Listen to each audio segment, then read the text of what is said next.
সুপ্রভাত সবাইকে। বাংলার উত্থান ইউটিউব চ্যানেলে সবাইকে স্বাগত।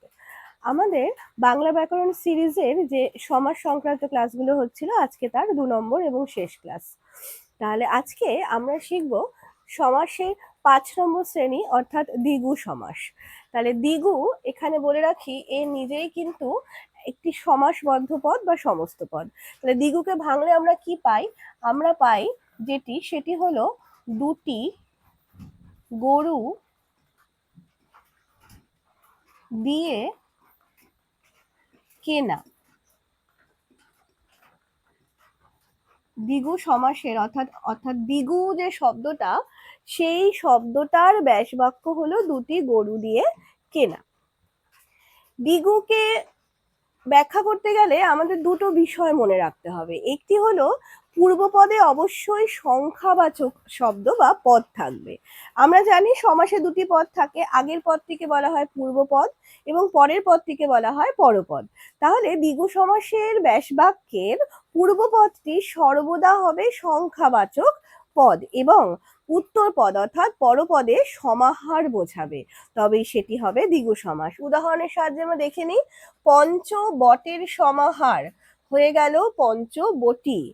সপ্ত অহের সমাহার হয়ে গেল সপ্তাহ। অহ কথার অর্থ হলো দিন।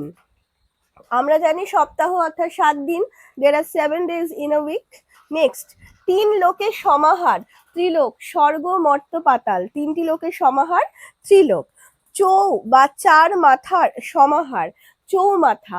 চৌমাথা বলতে কিন্তু আমরা কি বোঝাই? 4টি রাস্তা যেখানে এসে মিলিত হয় তাকেই চৌমাথা বলে।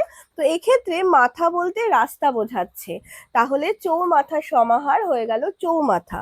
শত অব্দের সমাহার শতাব্দী বা শতাব্দ। এখানে অব্দ মানে কি? অব্দ মানে হলো বছর। 100টি বছরের সমাহার। যেমন আমরা এখন কোন শতাব্দীর মধ্যে দিয়ে যাচ্ছি? আমরা একবিংশ শতাব্দী। 2000 সালের পর থেকে এখন 2100 সাল আগে পর্যন্ত যেই 100 বছরের সময়, তাকে বলা হবে একবিংশ শতাব্দী। তাহলে আমরা মিলিয়ে দেখি তো পূর্বপদে সংখ্যাবাচক শব্দ আছে কিনা। আছে। এখানে রয়েছে পঞ্চ, এখানে রয়েছে সপ্ত, 3, চৌ বা 4, শত বা 100, প্রত্যেকটি কিন্তু সংখ্যাবাচক পদ। তারপরে পরপদে কি সমাহার বোঝাচ্ছে? প্রত্যেকটি ক্ষেত্রে সমাহার সমাহার সমাহার, এক্ষেত্রেও সমাহার এবং এখানেও সমাহার বোঝাচ্ছে। তাহলে যখনই পূর্বপদ হবে সংখ্যাবাচক পদ এবং পরপদে বোঝাবে সমাহার, সেটি হবে দ্বিগু সমাস। চলে যাই আমরা পরের সমাসের শ্রেণী বিভাগ, সেটি হলো অব্যয়ীভাব সমাস। হ্যাঁ, তো এখানে কি হবে? পূর্বপদ সবসময় অব্যয় থাকবে। অব্যয় কি? পার্টস অফ স্পিচে অব্যয় হলো এমন একটি পদ যার কোনো পরিবর্তন হয় না, অর্থাৎ লিঙ্গ, কারক, বচন, পুরুষ, কাল এইগুলো পরিবর্তন হয়ে গেলেও বাক্যে থাকা এই অব্যয় পদটির কোনো পরিবর্তন হয় না, তাই একে অব্যয় বলা হয়, অর্থাৎ যার ব্যয় নেই, অর্থাৎ পরিবর্তন নেই। তাহলে পূর্বপদ সবসময় হবে অব্যয়। কুলের সমীপে উপকূল, নদীর সমীপে উপনদী, নগরীর সমীপে উপনগরী। অব্যয়ীভাব সমাসের কিন্তু অসংখ্য উদাহরণ হয়। আমি এখানে কয়েকটি ইম্পর্টেন্ট উদাহরণ দেওয়ার চেষ্টা করেছি, যেগুলো গত বছর 2018 সালের পর থেকে পঞ্চায়েতের পরীক্ষায় এসেছে, মুর্শিদাবাদ, নদিয়া সহ অন্যান্য বিভিন্ন ডিস্ট্রিক্টে। সেগুলোর মধ্যে থেকে আমি রাখার চেষ্টা করেছি উদাহরণগুলো। তাহলে কি কি হলো? কুলের সমীপে উপকূল, নদীর সমীপে উপনদী, নগরীর সমীপে উপনগরী। আরো কিছু উদাহরণ: কসুরের অভাব, বেকসুর। অর্থের অভাব, অনর্থক। মূর্তি সদৃশ, প্রতিমূর্তি। ক্ষণে ক্ষণে, প্রতিক্ষণ। হিংসার বিপরীত, প্রতিহিংসা। ক্ষুদ্র বন, উপবন। রাগের পশ্চাৎ, অনুরাগ। ইষ্টকে অতিক্রম না করে, ইষ্টকে অতিক্রম না করে যথেষ্ট। এখানে হলো আমাদের সমাসের পরবর্তী শ্রেণীবিভাগ, নিত্য সমাস। নিত্য সমাসে সাধারণ নিয়মে ব্যাসবাক্য হয় না। আবার অনেক সময় এরকমও প্রশ্ন আসে যে কোন সমাসে ব্যাসবাক্য হয় না, তাহলে সেটাও নিত্য সমাস। যদি আসে কোন সমাসে সাধারণ নিয়মে ব্যাসবাক্য হয় না, সেটাও কিন্তু নিত্য সমাস। নিত্য সমাসের কিছু উদাহরণ: কৃষ্ণ সর্প, কৃষ্ণ সর্প, সেম। অন্য গ্রাম, গ্রামান্তর। অন্য মনু, মন্বন্তর। পরবর্তী পৃষ্ঠায় চলে যাই আমরা, আরো কিছু উদাহরণ। অন্য ধর্ম, ধর্মান্তর, কেবল দর্শন, দর্শন মাত্র, কেবল একটি, মাত্র, অন্য ভাষা, ভাষান্তর। একটা বিষয় যদি আমাদের মাথায় থাকে তাহলে নিত্য সমাস নির্ণয় করতে আমাদের খুব সুবিধা হবে। আমরা শুধু দুটো শব্দ মনে রাখবো, কি, একটি হলো অন্য, আর হলো অন্য মনে রাখবো, আর কেবল মনে রাখবো। এই দুটি শব্দ থাকলেই আমাদের বুঝে নিতে হবে সেটি হলো নিত্য সমাস। অন্য ধর্ম, ধর্মান্তর, কেবল দর্শন, দর্শন মাত্র, কেবল একটি, মাত্র, অন্য ভাষা, ভাষান্তর। পরবর্তী পৃষ্ঠা, আলোপ সমাস, এটা অলোপ সমাস। অলোপ, অলোপ মানে কি, যেটি লোপ পাচ্ছে না, অযুক্ত লোপ, অর্থাৎ যেটি লোপ পাচ্ছে না তাকে বলা হচ্ছে অলোপ। তাহলে কি লোপ পাচ্ছে না? বিভক্তি লোপ পাচ্ছে না। কোন পদের? পূর্ব পদের। এটা কিন্তু মাথায় রাখতে হবে, যে সমাসে পূর্ব পদের বিভক্তি লোপ পায় না তাকে বলা হয় অলোপ সমাস। এবং এখানে আরেকটা জিনিস আমাদের জানতে হবে, অলোপ সমাস নিজে একটা আলাদা সমাস হলেও প্রত্যেকটি সমাসের মধ্যে কিন্তু এ লুকিয়ে থাকে। অর্থাৎ আমরা যখন অলোপ সমাস পড়বো তখন দেখবো অলোপ তৎপুরুষও হয়, আবার অন্য যে কোনো সমাসে অলোপ দ্বন্দ্বও হয়, অন্য যে কোনো সমাসে অলোপ সমাস থাকতে পারে। যেমন কি আছে, পথে ও ঘাটে, পথে ঘাটে, এটা কিন্তু একাধারে দ্বন্দ্ব সমাস। আবার অন্য দিক দিয়ে বিচার করলে এখানে পথে, পথ যুক্ত এ, কি আছে, পথ যুক্ত এ বিভক্তি হয়েছে, ঘাটে, ঘাট এ বিভক্তি যুক্ত হয়েছে। তাহলে এক্ষেত্রে পথে ও ঘাটে এখানেও কিন্তু বিভক্তি কোনোভাবে লোপ পায়নি। তাই পথে ঘাটে এটি যেমন দ্বন্দ্ব সমাস, এটি তেমন অলোপ সমাসও। কোলে ও পিঠে, কোলে পিঠে, কলের দ্বারা ছাটা, এটি কি সমাস? কলের দ্বারা ছাটা, এটি হলো দ্বারা দিয়া কর্তৃক থাকলে কি হয়? এটা হয় করণ। তাহলে করণ তৎপুরুষ, করণ তৎপুরুষ সমাস। আবার আমরা দেখতে পাচ্ছি কি, যে এক্ষেত্রে কলের অর্থাৎ কল যুক্ত এর, কলের, এক্ষেত্রেও কিন্তু এই বিভক্তি লোপ পায়নি। তারপরে কি, পড়ার জন্য ঘর, এখানেও বিভক্তি রয়েছে পূর্বপদের, এখানেও বিভক্তি লোপ পায়নি, পড়ার ঘর। জন্য থাকলে কোন সমাস হয়? জন্য থাকলে হয় এখানে তৎপুরুষ সমাস, কিন্তু কোন তৎপুরুষ হবে?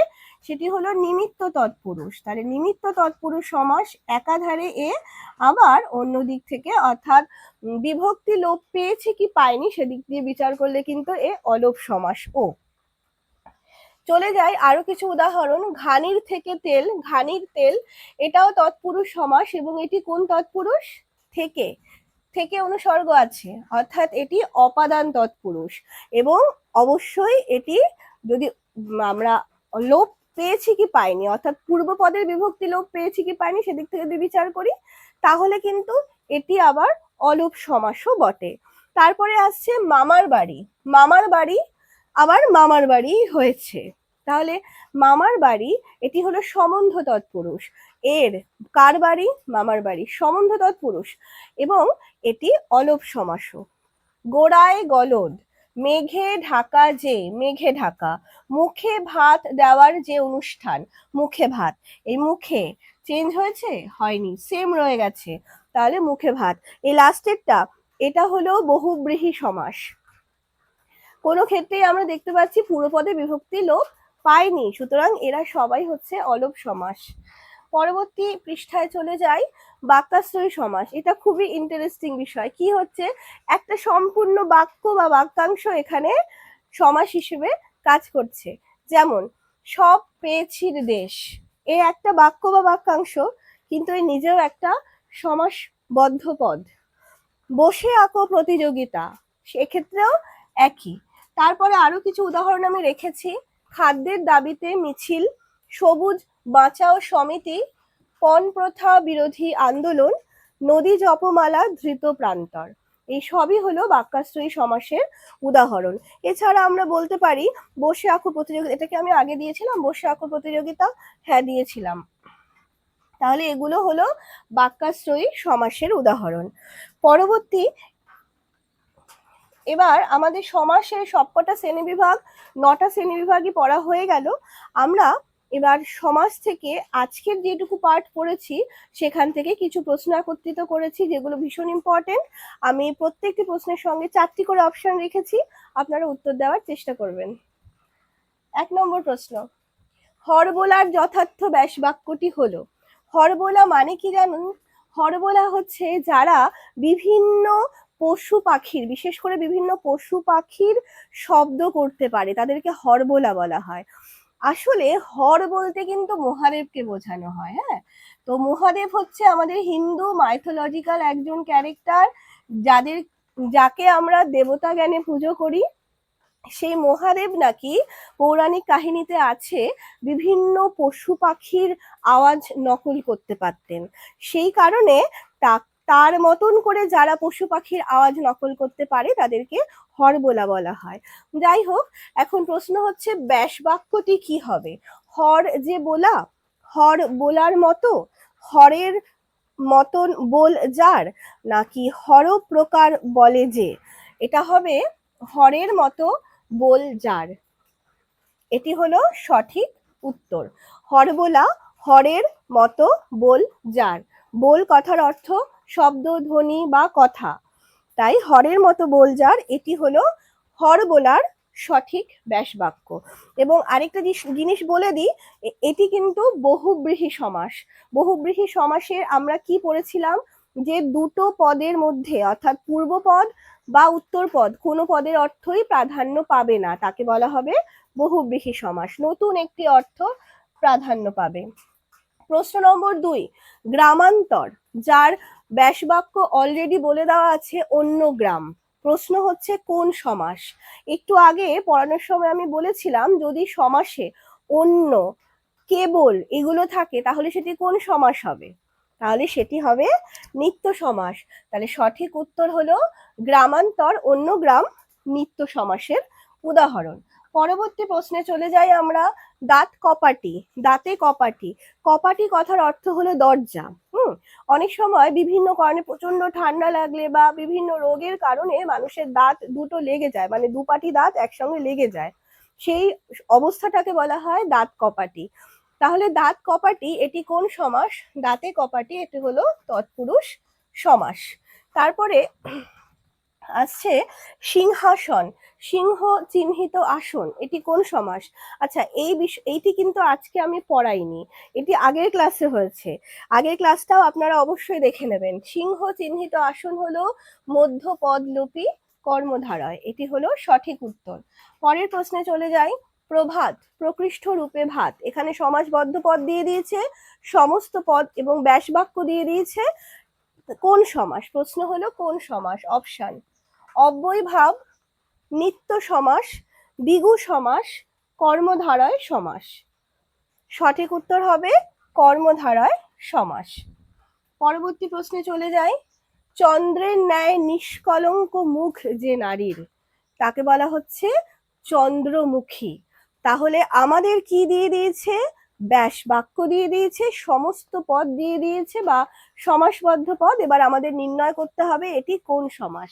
অধিকাংশ ক্ষেত্রে যদি আমরা প্রিভিয়াস ইয়ারের বিভিন্ন জেলার গ্রাম পঞ্চায়েতের প্রশ্নগুলো স্টাডি করি, তখন আমরা দেখব আমাদের প্রশ্ন ম্যাক্সিমাম এরকমই এসেছে, অধিকাংশ, আমি বলছি সব নয়, অধিকাংশ এরকমই এসেছে। আমাদের ব্যাসবাক্য দিয়ে দেবে, সমস্ত পদও দিয়ে দেবে, শুধুমাত্র সমাসটা নির্ণয় করতে হচ্ছে। তাহলে এক্ষেত্রে এটি কোন সমাস? উপমান কর্মধারয়, মধ্যপদ লোপী বহুব্রীহি, উপমিত কর্মধারয়, ব্যাধিকরণ বহুব্রীহি। আচ্ছা, এখানে উপমান কর্মধারয় তো হবে না, একেবারে হবে না, ব্যাধিকরণ বহুব্রীহিও হবে না, তাহলে হতে পারে মধ্যপদলোপী বহুব্রীহি বা উপমিত কর্মধারায়। এখানে কিন্তু অবশ্যই হবে মধ্যপদলোপী বহুব্রীহি, কারণ এখানে মধ্যপদটা লোপ পেয়েছে, চন্দ্র এ প্রাধান্য পেয়েছে, মুখী প্রাধান্য পেয়েছে।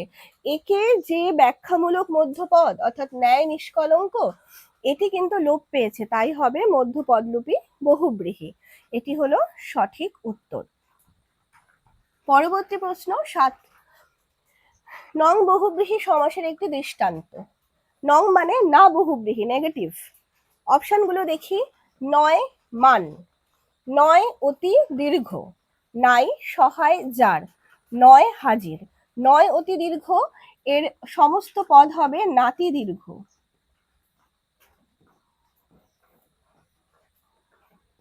নাই সহায় যার, এর সমস্ত পদ হবে অসহায়। নয় হাজির, এর সমস্ত পদ হবে গড় হাজির। এক্ষেত্রে আমাদের মনে রাখতে হবে যে এর আগের ভিডিওতে আমি বলেছিলাম,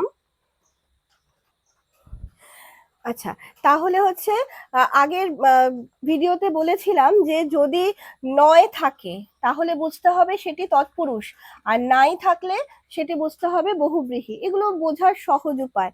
তাহলে অপশন গ, নাই সহায় যার অসহায়, এটি হলো বহুব্রীহি সমাসের দৃষ্টান্ত। পরবর্তী প্রশ্ন, প্রশ্ন নম্বর 8, সম্ভ্রমের সহিত বর্তমান এই ব্যাস বাক্যটির সমাসবদ্ধ পদটি হলো সসম্ভ্রম, সশব্দ, সম্ভ্রম, সশ্লাঘ। তাহলে সঠিক উত্তর কি হবে? সঠিক উত্তর হবে অপশন ক, সসম্ভ্রম। পরবর্তী প্রশ্ন, চতুষ্পদ এর ব্যাস বাক্যটি হবে চারটি পা যুক্ত, চারটি পা বা পদ, চারটি পা আছে যার। সঠিক উত্তর হলো চারটি পা আছে যার, এটি হলো চতুষ্পদী এবং এটি একটি বহুব্রীহি সমাস। পরবর্তী প্রশ্ন, মুখোমুখি এই সমাসবদ্ধ পদটির ব্যাস বাক্য কি হবে? মুখে মুখে যে সাক্ষাৎ, মুখে মুখে আলাপ, মুখোমুখি দেখা, কোনোটিই নয়। সঠিক উত্তর হবে অপশন ক, মুখে মুখে যে সাক্ষাৎ, এবং এটি হবে ব্যতিহার বহুব্রীহি।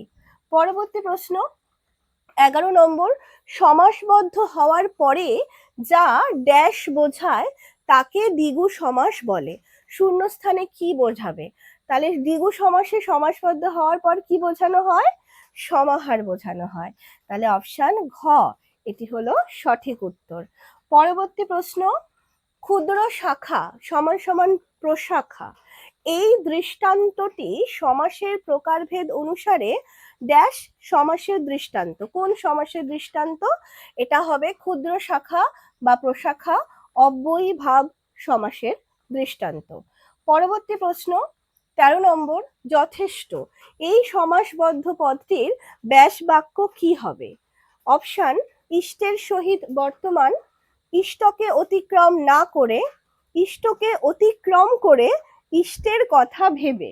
সঠিক উত্তর হবে ইষ্টকে অতিক্রম না করে।